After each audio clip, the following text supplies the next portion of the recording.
ثم الرضا عن أبي بكر وعن عمر وعن علي وعن عثمان ذي الكرم مولاي صل وسلم دائما أبدا على حبيبك. ہماری فلاح کا راز فقط اس بات کے اندر مضمر ہے کہ ہم ایک جماعت بن جائیں، ہم وحدت اختیار کر لیں، اکٹھے ہو جائیں، ایک امیر اور امام کی قیادت میں آ جائیں.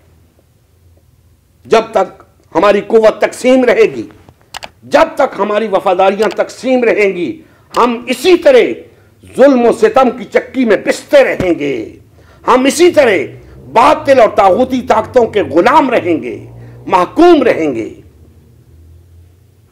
اگر ہم ایک باوقار قوم کے طور پہ اس دنیا کے اندر رہنا چاہتے ہیں تو ہمیں وحدت اختیار کرنی ہوگی، ہمیں اکٹھا ہونا ہوگا، ہمیں ایک جماعت بننا ہوگا، اس کے سوا کوئی چارہ نہیں.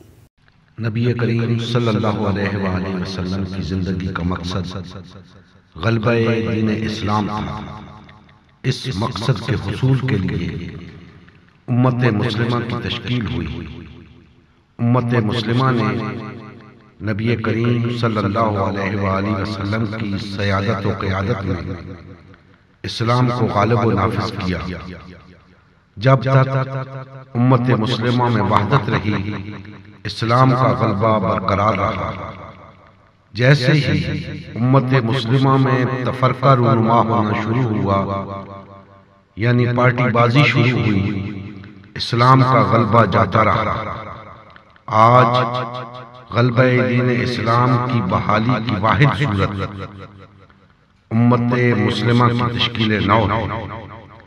الحمدللہ ہم نے غلبہ دین اسلام کی بحالی کے لیے اللہ اور اس کے رسول صلی اللہ علیہ وآلہ وسلم کی جماعت امت مسلمہ کو بحال اور فعال کرنے کا بیڑا اٹھایا ہے. یہ فقط ہمارا ہی نہیں بلکہ تمام کلمہ گو افراد کا اولین فریضہ ہے کہ ہر قسم کے باطل اور طاغوتی نظام کے خلاف اٹھ کھڑے اور غلبہ دین اسلام کی بحالی کے لیے فرقواریت اور پارٹی بازی سے کنارہ کش ہو کر صرف اور صرف امت مسلمہ کو بحال اور فعال کرنے میں اپنا تن من دھن لگائیں. آئیے اس مشن کا حصہ بن کر دینی غیرت اور حمیت کا ثبوت دیتے ہوئے اپنا فرض منصبی ادا کیجیے. مزید تفصیل کے لیے ہمارا یوٹیوب چینل امت مسلمہ سبسکرائب کیجیے، ہمارا فیس بک پیج امت مسلمہ کی تشکیل نو لائک کیجیے، اس پیغام کو زیادہ سے زیادہ شیئر کیجیے. سوال و جواب یا فیڈ بیک کے لیے ہمارا واٹس ایپ گروپ یا میسنجر گروپ جوائن کیجیے یا اس نمبر پر رابطہ کیجیے.